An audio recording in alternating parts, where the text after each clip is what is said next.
తాకట్లో ఉన్న బంగారాన్ని విడిపించి ఆ రోజున మార్కెట్ ధర కట్టి మిగిలిన డబ్బును మీకు అందిస్తుంది కొమ్మూరి గోల్డ్.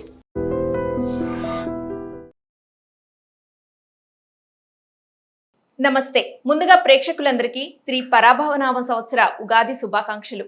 ద్వాదశ రాశుల వారికి ఈ సంవత్సరం ఏ విధంగా ఉండబోతుందో తెలియచేయడానికి మనతో పాటు బ్రహ్మశ్రీ గుండెపూడి శివసుధీర్ శర్మ గారు ఉన్నారు. మాట్లాడదాం. నమస్కారం గురుగారు. శ్రీమాత్రే నమః. శ్రీ గురుభ్యో నమః. వీక్షకులందరికీ శ్రీ పరాభవనామ సంవత్సర నూతన తెలుగు సంవత్సరాది శుభాకాంక్షలు. గురుగారు, ద్వాదశ రాశుల్లో మొదటి రాశి మేషరాశి. మేషరాశి వారికి ఈ పరాభవనామ సంవత్సరం ఎలా ఉండబోతోంది? ముఖ్యంగా నాన్న, మనం నూతన సంవత్సరాది పంచాంగ శ్రవణం చేసే ముందు రాశి ఫలాలు, ఆదాయ వ్యయాలు, రాజ్యపూజ్య అవమానాలు ఎక్కువగా అందరూ తెలుసుకోవాలనేటువంటి ఒక కుతూహలంతో ఉంటుంటారు. దీంట్లో మొట్టమొదటిగా చెప్పాల్సిన మాట ఏంటంటే ఆదాయ వ్యయాలు. ఇవి డబ్బుతో మాత్రమే కాదు, డబ్బుతో పోల్చుకోకూడదు. ఓ మాట చెప్పాలంటే మానసిక ప్రశాంతత, కుటుంబ వ్యవహారం, ఆరోగ్యం, పరువు ప్రతిష్ట, అలాగే ధనాదాయం, ఇవన్నీ కలుపుకుంటే ఆదాయ వ్యయాలు. కానీ కేవలం డబ్బుతో మాత్రమే పోల్చుకోవద్దు అనేది మాత్రం ముఖ్య గమనిక. ఎవరికైనా సరే అది తప్పు కూడా. నాకు 19 రూపాయలు వస్తాయి, 10 రూపాయలు ఖర్చు అయిపోతాయి, ఇలా కాదు. మొత్తం ఇవన్నీ కూడా మనిషి జీవితంలో అన్నీ కావాల్సినవే కదా. మానసిక ప్రశాంతత కావాలి, కుటుంబం ప్రశాంతంగా ఉండాలి, ధనం బాగుండాలి, ఆర్థిక సంపాదన బాగుండాలి, ఆరోగ్యం బాగుండాలి, నలుగురిలో మంచి పరువు ప్రతిష్టలు కాపాడుకుంటూ మంచి పేరు ప్రఖ్యాతులు తెచ్చుకోవాలి. ఇవన్నీ కలుపుకుంటేనే ఆదాయ వ్యయాలు అవుతాయి అనేది మాత్రం ముఖ్యంగా ముందు గమనించుకోవాల్సినటువంటి విషయం. అలాగే మేషరాశి వారికి ఆదాయం 11, ఖర్చు 5, రాజ్యపూజ్యం 2, అవమానం 4. మనం ఉగాది సంవత్సరం ఏదైతే నూతన తెలుగు సంవత్సరాల దగ్గర నుంచి పంచాంగ శ్రవణం చేస్తూ ఉంటామో దీంట్లో 4 గ్రహాలు ప్రధానంగా ఉంటాయి నాన్న. ఒకటి శనీశ్వరుడు, ఒక స్థానంలో 2.5 సంవత్సరాల పాటు ఆయన ఒకే చోట ఉంటారు. అలాగే రెండవది రాహుకేతువులు, ఒక్కొక్క స్థానంలో 18 నెలలు ఉంటారు. వీళ్ళు యాంటీ క్లాక్ వైజ్లో మూవ్ అవుతూ ఉంటారు, అపసవ్యంలో మూవ్ అవుతూ ఉంటారు. అలాగే గురుగ్రహం, ఈయన కూడా ఒక స్థానంలో ఒక సంవత్సరం పాటు ఉంటాడు. ఈ 4 గ్రహాలే ఎక్కువ కాలం ఒక స్థానంలో ఉండేటువంటి గ్రహాలు.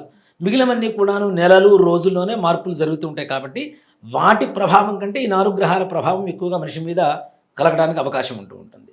ఈ సంవత్సరం మొత్తం మీద మేషరాశి వారి ఫలితాలు తీసుకుంటే దీంట్లో ద్వాదశ స్థానంలో ఉన్నటువంటి శనీశ్వర గ్రహ ప్రభావం ఒకటి, అలాగే ఏకాదశంలో ఉన్నటువంటి రాహుగ్రహ ప్రభావం, పంచమ స్థానంలో ఉన్నటువంటి కేతుగ్రహ ప్రభావం, కొన్ని రోజుల పాటు అంటే జూన్ నెల వరకు 3వ స్థానంలో ఉన్నటువంటి గురుడు, జూన్ నెల 5వ తారీఖు తర్వాత 6వ తారీఖు నుంచి 4వ స్థానంలో ఉన్నటువంటి గురుగ్రహ ప్రభావంతో వీరి భవిష్యత్తు ఎలా ఉండబోతుంది ఈ సంవత్సరం మొత్తం మీద చూసుకుంటే వీరికి 3వ స్థానంలో ఉండేటువంటి గురుగ్రహ అనుగ్రహ సంచారం చాలా బాగుంటుంది. దాంతోపాటు 11వ స్థానంలో ఉన్నటువంటి రాహుగ్రహ సంచారం వల్ల కూడా మంచి జరుగుతుంది. అలాగే 5వ స్థానంలో ఉన్నటువంటి కేతుగ్రహ ప్రభావం కూడా కొంతమేరకు మంచి చేస్తూ ఉంటుంది. కాకపోతే ఎట్టకేలకి వీరికి ద్వాదశంలో ఉన్నటువంటి శనిగ్రహ ప్రభావం. దీనివల్ల ఏంటంటే ముఖ్యంగా ఆరోగ్యం కాపాడుకోవాల్సినటువంటి పరిస్థితి. డబ్బులు వస్తాయి కానీ ఖర్చుకు మించిన అంటే ఆదాయానికి మించినటువంటి ఖర్చులు ఎక్కువగా ఉంటాయి. 10 రూపాయలు వస్తున్నాయి, 20 రూపాయలు ఖర్చు ఎదురు చూస్తూ ఉంటుంది. కాబట్టి వీళ్ళు ఏం చేయాలి? దీన్ని బట్టి ఆదాయం పెంచుకునేటువంటి మార్గాలు చూడాలి. ఖర్చు పెరుగుతుంది కాబట్టి ఆదాయం పెంచుకునేటువంటి మార్గాలు చూసుకుంటే ఖర్చు ఆదాయం ఈక్వల్ అయిపోతుంది, ప్రశాంతంగా ఉండొచ్చు. అలాగే ముఖ్యంగా వాహన ప్రమాదాలు జాగ్రత్తగా ఉండాలి.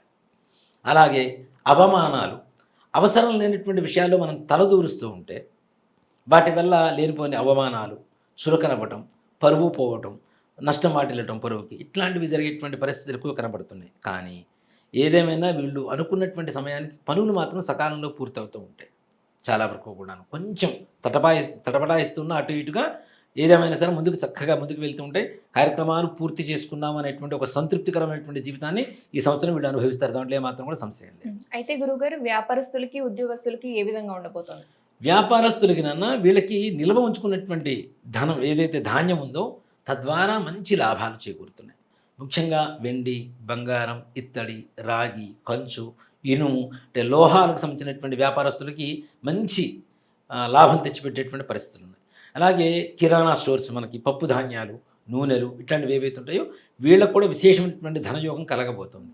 దీంతో పాటుగా మనకి ఎక్కువగా రసాయనిక పదార్థాలు ఉంటాయి, పెట్రోలు, పెయింట్స్, కిరోసిన్, ఇట్లాంటి వ్యాపారస్తులకు కూడా మరీ మిగిలిన వ్యాపారస్తులకు ఉన్నంత స్థాయి కాకపోయినా 100లో 90% మాత్రం వీళ్ళకి మంచి లాభాలు తెచ్చిపెట్టేటువంటి మార్గంలో ఉంటుంది.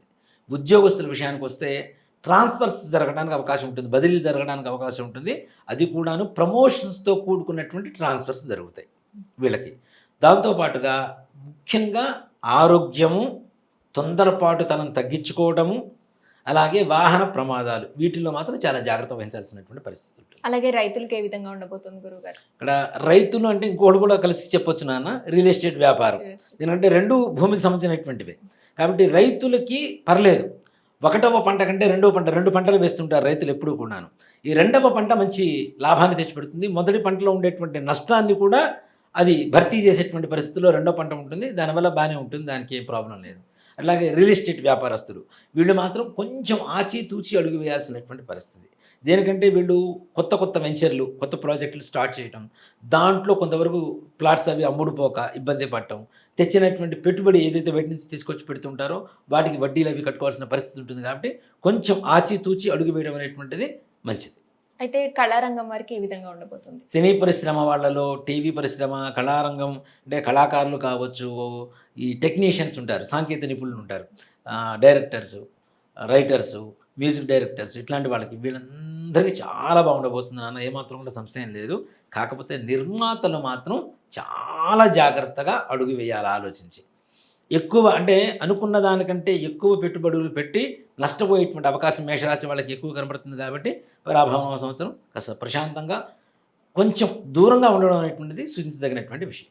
గురుగారు, ఈ మేషరాశి వారు మరిన్ని అనుకూలమైన ఫలితాల కోసం ఏ విధమైన పరిహారాలు చేసుకోవాలి? ముఖ్యంగా నాన్న, ప్రతి శనివారం శివాలయానికి వెళ్ళి దర్శనం చేసుకోవటం, నవగ్రహాలకి ప్రదక్షిణాలు చేయటం, శనీశ్వరుడికి ప్రతి శనివారం తైలాభిషేకం, నువ్వుల నూనెతో అభిషేకం చేయిస్తే వీళ్ళకు ఉండేటువంటి చిన్న సమస్యలు కూడా తొలగిపోయి అన్ని కార్యాలు దిగ్విజయంగా పూర్తి చేసుకుంటారు.